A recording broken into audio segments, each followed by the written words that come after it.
Hi ಎಲ್ರಿಗೂ ನಮಸ್ಕಾರ. Welcome back to my channel. ನಾನಿವತ್ತು ನಿಮಗೆ ಉತ್ತರ ಕರ್ನಾಟಕದ ಸ್ಪೆಷಲ್ ಎಣ್ಗಾಯಿ ರೆಸಿಪಿನ ತೋರಿಸ್ತಾ ಇದ್ದೀನಿ.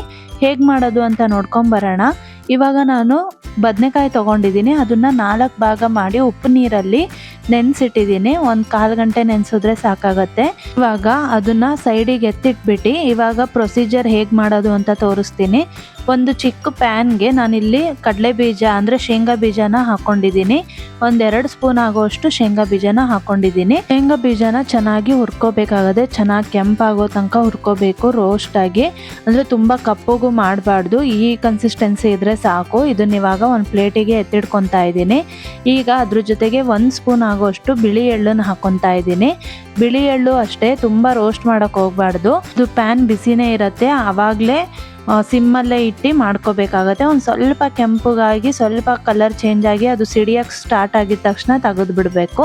ಅದ್ರ ಜೊತೆಗೆ ಇವಾಗ ಒಂದು 3 ಸ್ಪೂನ್ ಆಗೋಷ್ಟು ಒಣಕೊಬ್ಬರಿ ಹಾಕ್ಕೊತಾ ಇದ್ದೀನಿ. ಒಣಕೊಬ್ಬರಿನೂ ಅಷ್ಟೇ ಗ್ಯಾಸ್ ಆಫ್ ಮಾಡಿಕೊಂಡು ನೀವು ರೋಸ್ಟ್ ಮಾಡ್ಕೊಬೋದು, ಯಾಕಂದರೆ ಪ್ಯಾನ್ ಬಿಸಿ ಇರುತ್ತೆ. ಒಂದು 10 ಸೆಕೆಂಡು ಇದು ಗ್ಯಾಸ್ ಆನ್ ಮಾಡಿಕೊಂಡೆ 10 ಸೆಕೆಂಡು ರೋಸ್ಟ್ ಮಾಡಿದ್ರೆ ಸಾಕು. ಒಂದು ಸ್ವಲ್ಪ ಕಲರ್ ಚೇಂಜ್ ಆದರೆ ಸಾಕು ಒಣಕೊಬ್ಬರಿದು. ಇದನ್ನು ಅಷ್ಟೇ ಒಂದು ಸೈಡಿಗೆ ಎತ್ತಿಡ್ಕೋಬೇಕು. ಇವಾಗ ಮತ್ತೆ ಅದೇ ಪ್ಯಾನಿಗೆ ಎಣ್ಣೆ ಹಾಕ್ಕೊತಾ ಇದ್ದೀನಿ. ಎಣ್ಣೆ ಹಾಕ್ಕೊಂಡು ಉದ್ದುದ್ದ ಹೆಚ್ಚಿರೋ 1 ಮೀಡಿಯಮ್ ಸೈಜು ಈರುಳ್ಳಿನ ಹಾಕ್ಕೊಂಡಿದ್ದೀನಿ ಒಗ್ಗರಣೆಗೆ. ಇದು ಮಸಾಲೆ ರೆಡಿ ಮಾಡ್ಕೊತಾ ಇದ್ದೀನಿ ನಾನಿವಾಗ. ಇದಕ್ಕೆ 1 ಇಂಚ್ ಆಗೋಷ್ಟು ಶುಂಠಿ, 1 ಗೆಡ್ಡೆ ಬೆಳ್ಳುಳ್ಳಿ ಹಾಕ್ಕೊಂಡಿದ್ದೀನಿ. ಸಿಪ್ಪೆ ತೆಗ್ದು ಕೂಡ ಹಾಕ್ಕೋಬೋದು, ಹಾಗೆ ಕೂಡ ಹಾಕ್ಕೋಬೋದು. 1-2 ಎಲೆ ಚಕ್ಕೆ, 4 ಲವಂಗ ಹಾಕ್ಕೊಂಡಿದ್ದೀನಿ. 7-8 ಕರ್ಬೇವಿನ ಸೊಪ್ಪು ಎಲೆ ಹಾಕ್ಕೊಂಡಿದ್ದೀನಿ. ಇದನ್ನೆಲ್ಲ ಚೆನ್ನಾಗಿ ಫ್ರೈ ಮಾಡ್ಕೋಬೇಕು ಎಣ್ಣೆಯಲ್ಲಿ.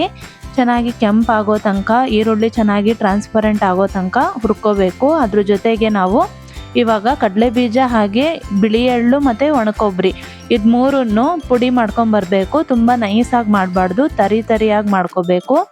ನೋಡಿ ಇಲ್ಲಿ ತರಿಯಾಗಿ ಮಾಡ್ಕೊಂಡಿದ್ದೀನಿ. ಇವಾಗ ಇದನ್ನು ಸೈಡಿಗೆ ಎತ್ತಿಡ್ಕೊತಾ ಇದ್ದೀನಿ. ಇವಾಗ ಇದನ್ನು ಅಷ್ಟೇ ಫ್ರೈ ಆಗಿದೆ. ಇದನ್ನು ಒಂದು ಜಾರಿಗೆ ಟ್ರಾನ್ಸ್ಫರ್ ಮಾಡ್ಕೊತಾ ಇದ್ದೀನಿ.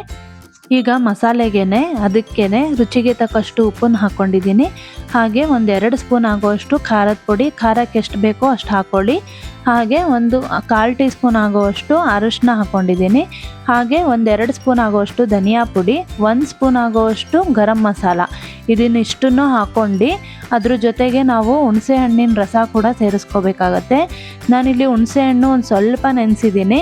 ಅದನ್ನೇ ಡೈರೆಕ್ಟಾಗಿ ನಾವು ಜಾರಿಗೆ ಹಾಕೋಬೋದು, ಇಲ್ಲಾಂದರೆ ನೀವು ಅದನ್ನು ಪಲ್ಪ್ ತೆಗ್ದು ಕೂಡ ಹಾಕೊಬೋದು. ನಾನಿಲ್ಲಿ ಹಾಗೇ ಹಾಕ್ಕೊತಾ ಇದ್ದೀನಿ. ಹಾಗೆ ಒಂದು ಸ್ವಲ್ಪ ಬೆಲ್ಲ ಹಾಕ್ಕೊತಾ ಇದ್ದೀನಿ. ಬೆಲ್ಲ ಹಾಕೋದ್ರಿಂದ ಒಳ್ಳೆ ಸ್ವೀಟಿಶ್ ಫ್ಲೇವರ್ ಬರುತ್ತೆ.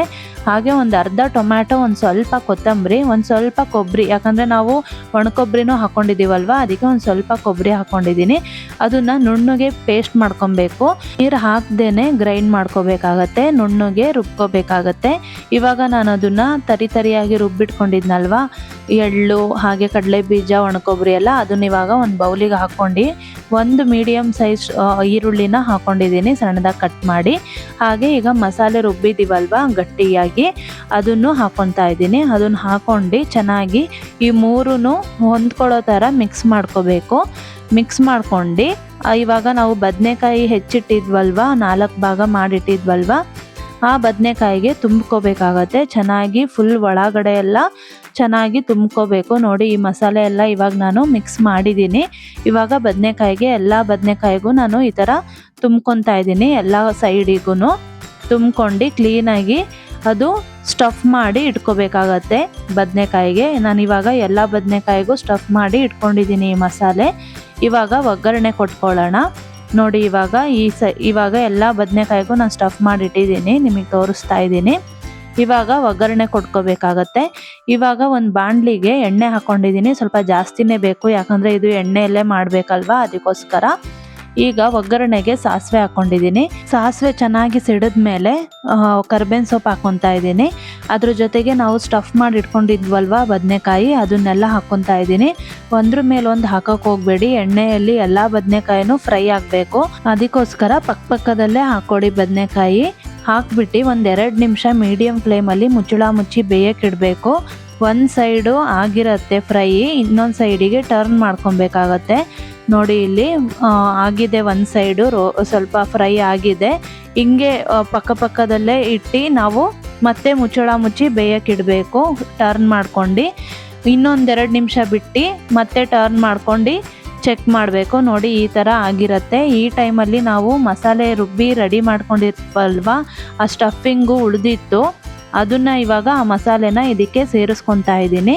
ಸೇರಿಸ್ಕೊಂಡು ಒಂದು ಸ್ವಲ್ಪ ನೀರು ಹಾಕ್ಕೊತಾ ಇದ್ದೀನಿ, ಯಾಕಂದರೆ ಮಸಾಲೆ ತುಂಬ ಗಟ್ಟಿ ಇದೆ. ಅದಕ್ಕೋಸ್ಕರ ಒಂದು ಚಿಕ್ಕ ಕಪ್ಪಾಗುವಷ್ಟು ನೀರು ಹಾಕ್ಕೊಂಡಿದ್ದೀನಿ. ಹಾಕ್ಕೊಂಡು ಇದನ್ನೆಲ್ಲ ಚೆನ್ನಾಗಿ ಮಸಾಲೆಯಲ್ಲಿ ಮಿಕ್ಸ್ ಮಾಡ್ಕೋಬೇಕಾಗತ್ತೆ. ಬದನೆಕಾಯಿ ಗೊಜ್ಜೆಲ್ಲ ಚೆನ್ನಾಗಿ ಮಿಕ್ಸ್ ಮಾಡ್ಕೊಂಡು ಒಂದು ಮುಚ್ಚಳ ಮುಚ್ಚಿ ಒಂದು 15 ನಿಮಿಷ ಬೇಯಕ್ಕೆ ಇಟ್ಬಿಡ್ಬೇಕು ಸಿಮ್ಮಲ್ಲೇ. ಅವಾಗವಾಗ ಚೆಕ್ ಮಾಡ್ತಾ ಇರಬೇಕು, ತೆಗ್ದು ಟರ್ನ್ ಮಾಡ್ಕೊತಾ ಇರಬೇಕು, ಇಲ್ಲಾಂದರೆ ಅದು ಫುಲ್ ರೋಸ್ಟ್ ಆಗಿಬಿಡತ್ತೆ. ಅದಕ್ಕೋಸ್ಕರ ಅವಾಗವಾಗ ಚೆಕ್ ಮಾಡ್ಕೊಬೇಕು. ಈಗ ಮುಚ್ಚಳ ಮುಚ್ಚಿ ಒಂದು 10-15 ನಿಮಿಷ ಬೇಯಕ್ಕೆ ಬಿಟ್ಬಿಡಬೇಕು. ಆವಾಗ ಚೆನ್ನಾಗಿ ಬದನೆಕಾಯಿ ಎಲ್ಲ ಬೇಗ ಬೆಂದೋಗ್ಬಿಡತ್ತೆ. ಸಿಮ್ಮಲ್ಲೇ ಇಟ್ಟು ಬೇಯಿಸ್ಕೊಳ್ಳಿ. ನೋಡಿ ಇವಾಗ ತೆಗಿತಾ ಇದ್ದೀನಿ, ಚೆನ್ನಾಗಿ ಎಣ್ಣೆ ಬಿಟ್ಕೊಂಡು ಬೇಯ್ತಾ ಇದೆ. ಇವಾಗ ಬದನೆಕಾಯಿ ಎಣ್ಗಾಯಿ ರೆಡಿ ಆಗಿದೆ. ನಾನು ಚೆಕ್ ಮಾಡಿ ತೋರಿಸ್ತೀನಿ ನಿಮಗೆ. ಒಂದು 2-3 ಸಲ ನಾನು ಚೆಕ್ ಮಾಡಿದ್ದೀನಿ ತೆಗ್ದು. ಇವಾಗ ಫೈನಲ್ ಆಗಿ ರೆಡಿ ಆಗಿದೆ. ಬದನೆಕಾಯಿ ಮೆತ್ತ ಆಗಿದೆ. ನಾನು ಚೆಕ್ ಮಾಡಿ ತೋರಿಸ್ತೀನಿ ನಿಮಗೆ ಬದನೆಕಾಯಿ ಎಷ್ಟು ಬೆಂದಿದೆ ಅಂತ. ನೋಡಿ ಇವಾಗ ಎಲ್ಲ ಬದನೆಕಾಯಿನೂ ಬೆಂದಿದೆ. ಫೈನಲ್ ಆಗಿ ಎಣ್ಗಾಯಿ ರೆಡಿ ಆಗಿದೆ. ನೋಡಿ ಮೆತ್ತ ಆಗಿದೆ ಬದನೆಕಾಯಿ. ಈಗ ಬದನೆಕಾಯಿ ರೆಡಿ ಆಗಿದೆ. ಇದ್ರ ಮೇಲೆ ಕೊತ್ತಂಬರಿ ಸೊಪ್ಪು ಹಾಕಿದ್ರೆ ಬದನೆಕಾಯಿ ಎಣ್ಗಾಯಿ ಉತ್ತರ ಕರ್ನಾಟಕದ ಸ್ಪೆಷಲ್ಲು ರೆಡಿ ಆಗಿಬಿಡತ್ತೆ. ನೀವು ಮನೇಲಿ ಟ್ರೈ ಮಾಡಿ. ಈ ರೆಸಿಪಿ ಎಲ್ಲರ ಮನೆಯಲ್ಲೂ ಮಾಡ್ತೀರಾ. ಈ ಥರ ಒಂದ್ಸಲಿ ಟ್ರೈ ಮಾಡಿ, ತುಂಬಾ ಚೆನ್ನಾಗಿ ಬರುತ್ತೆ ಈ ರೆಸಿಪಿ. ಇದಕ್ಕೆ ಅಕ್ಕಿ ರೊಟ್ಟಿ ಇಲ್ಲ ಜೋಳದ ರೊಟ್ಟಿ ಜೊತೆಗೂ ತಿನ್ಬೋದು, ಸರ್ವ್ ಮಾಡ್ಕೋಬೋದು ನೀವು. ಉತ್ತರ ಕರ್ನಾಟಕದಲ್ಲೆಲ್ಲ ಹೇಗೆ ಮಾಡ್ತಾರೋ ಬದನೆಕಾಯಿ ಎಣ್ಗಾಯಿ ಅದೇ ರೀತಿ ನಾನು ನಿಮಗೆ ತೋರಿಸಿದ್ದೀನಿ. ನೀವು ಟ್ರೈ ಮಾಡಿ. ಇನ್ನೂ ನಮ್ಮ ಚಾನಲ್ ಸಬ್ಸ್ಕ್ರೈಬ್ ಮಾಡಿಲ್ಲ ಅಂದರೆ ಸಬ್ಸ್ಕ್ರೈಬ್ ಮಾಡ್ಕೊಳ್ಳಿ. ಮತ್ತೆ ಮುಂದಿನ ವೀಡಿಯೋಗಳೊಂದಿಗೆ ಸಿಗ್ತೀನಿ. ಅಲ್ಲಿವರೆಗೂ ಎಲ್ರಿಗೂ ಧನ್ಯವಾದಗಳು.